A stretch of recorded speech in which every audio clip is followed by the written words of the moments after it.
àǹdálù níṣèlú àjogúnbá gbogbo ẹ̀ láàmú mú wá sójú ìwòran yín iṣẹ́ amóhùnmáwòrán NTA Lagos Channel 10 àti StarTimes Channel 103 ní gbogbo ọjọ́ àbámẹ́ta sátidé láago 2:30 àṣálẹ́ sí 8 àjogúnbá ìgbélárugẹ àṣà àti ìṣe wa.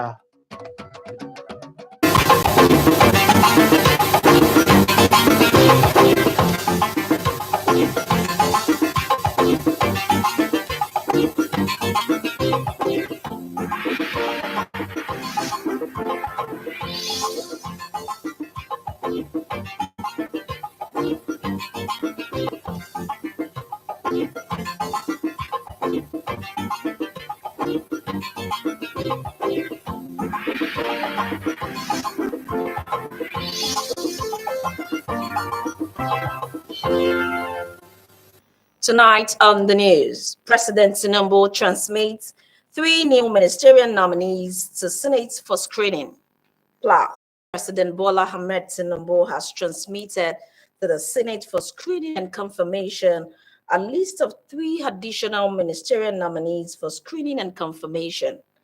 Those listed are Dr. Jamila Bayo, Olawale Olawande, and Balarabe Abbas.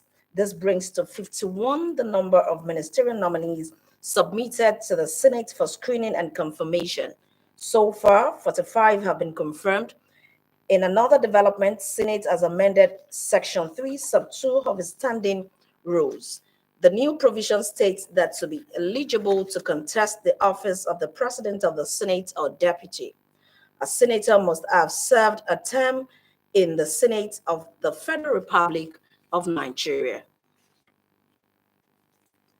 The House of Representatives says a new living wage is one of the best legacies the federal government can give to Nigerians.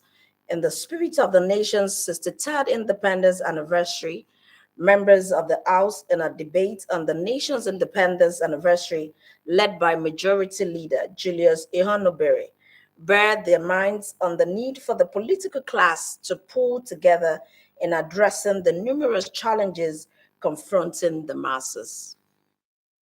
Urge the Nigerian political class and leaders in general to sit up, refocus, re-strategize, and work together to make Nigeria a better place for all. Are we truly independent? I'm sure that you know the answer. Politically, yes.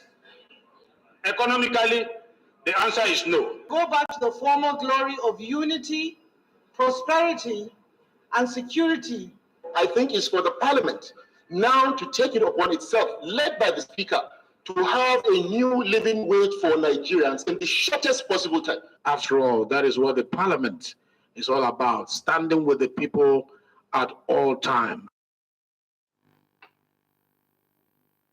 Still on Independence Anniversary, at 63, Nigeria's greatest gift to West Africa is a strong and supportive leadership to the sub-regional. President of ECOWAS Commission, Dr. Omar Aliu Toure, emphasized this at the event to commemorate Nigeria's 63rd independence anniversary in Abuja. Calvin Ebuanai reports. Security, economic growth, and democracy are ideas crucial for the mandate of ECOWAS, and none of these will be possible without Nigeria's sterling leadership role in the sub-region. So, at a time when the country is celebrating her 63rd independence anniversary, it offers an opportunity for the ECOWAS Commission President to show gratitude to a Benin whose people have carried the banner of Africa's greatness around the world. If you look at our capacity to move freely within the region in the context of free movement of people, you will recognize the leadership of Nigeria. The same thing goes for good governance. The same thing goes for regional trade, despite the fact that we have a long way to go. Every single country in the region look up to Nigeria as an example. Put together by the Nigerian community in ECOWAS Commission, the event was one to show bond of unity, pride, and offer prayers for the nation's prosperity as it continues to weather the storm regardless of the challenges on its path. Some retirees who served the ECOWAS Commission meritoriously were also honored at the event. In Abuja, Kelvin Ebonwaye, NTA News. Away from the independence anniversary, Nigeria's task force on diphtheria response is developing mechanism that will ensure the country reaches diphtheria herd immunity threshold through improved vaccination coverage and adoption of non-pharmaceutical intervention in affected states. Olusheye Hadiagbo reports. Diphtheria in Nigeria in December 2022. Cases are escalating in various states of the country, and as of October 3, 2023, more than 13,000 suspected cases have been reported and 8,406 cases confirmed from 114 local government areas in 19 states, including the FCT. While the risk factor evolves around poor vaccination, and Nigeria is in the phase 2 of diphtheria outbreak response to expanding vaccination coverage at high-burden states. Reaching the community is something we have been trying to do at all levels, but mostly at the subnational level. We do applaud the government of Nigeria providing this vaccine free of charge in the communities, which means that communities can easily access this vaccine. For these members of the National Emergency Task Force team, Nigeria is operating a high-level coordination of outbreak response to curtail the spread of diphtheria. We would like to call on governors of affected states to institute face covering requirements, such as face masks in public gatherings. By so doing, we can add another intervention to slow the progress of this outbreak. We have conducted refresher training for deployed laboratory personnel, and we are currently installing laboratory equipment for optimization of those labs. The unanimous call on actors in national response is to adhere strictly on the implementation of health advisory, most importantly for caregivers to ensure that their children aged 0 to 14 years get vaccinated. In Abuja, Olusheye Adiagbo, NTA News. Moving on, as nations commemorate the 2023 International Day of Older Persons, Ministry of Humanitarian Affairs, National Senior Citizen Center, and all the key factors in geriatric care at a roundtable insist that transformative mechanisms must be adopted to meet the need of elderly in Nigeria. Elizabeth Omori reported that they also analyzed promises of the Universal Declaration of Human Rights for Older Persons. A multifaceted reality comes with all-round inclusive care. This requires effective legal and institutional frameworks for them to fully enjoy their grace. Mr. Elias, 65, is a pensioner, and he says geriatric care should be prioritized.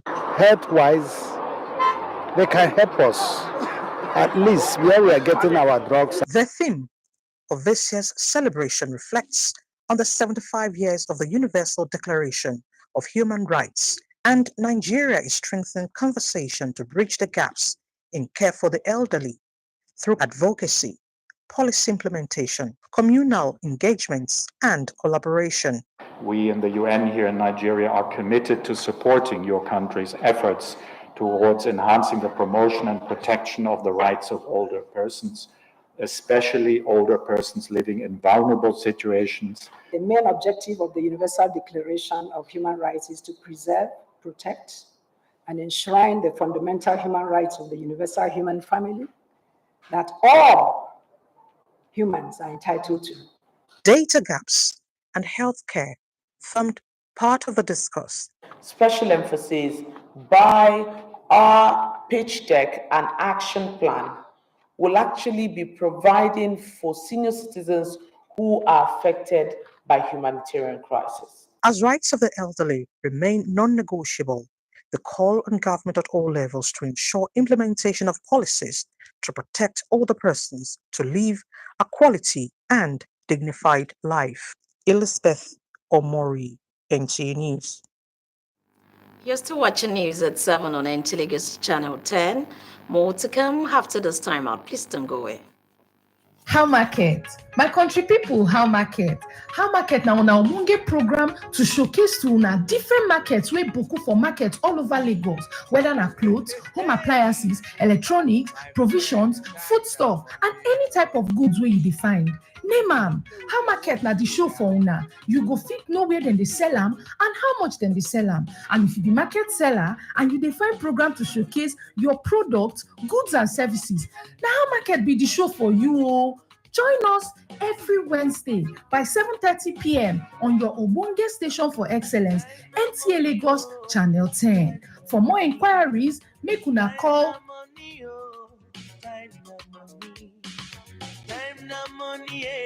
we dey ready for una. Glad to have you back. LASTMA officials on emergency rescue operations at Ojuelegba has confirmed that early this morning, a Julius Berger trailer knocked down another newly erected barrier on Ojuelegba Bridge in Watford, Lagos. LASTMA officials are on ground managing traffic that has extended back to Stadium Hotel bus stop around Surulere. LASTMA Omotosho Aziz confirmed that the driver of the Julius Berger trailer was arrested by officials of the agency and handed over to Area C police station at Ojuelegba. Meanwhile, the management and controlling unit of traffic continues. And on foreign scene, Armenian parliament votes to join the International Criminal Court. Let's get details from Emmanuel Francis. Armenia's parliament had voted to join the International Criminal Court, ICC, in a move that will further strain ties with Russia.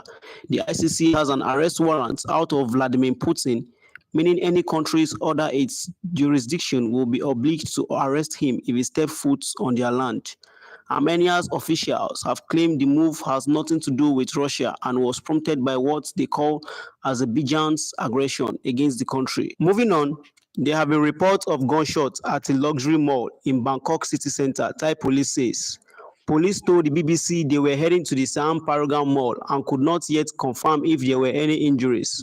Locals on social media had reported an active shooter situation, a detail authorities have yet to comment on. Footage on social media earlier showed shoppers running out of the mall, which has since reportedly shut all of its entrance.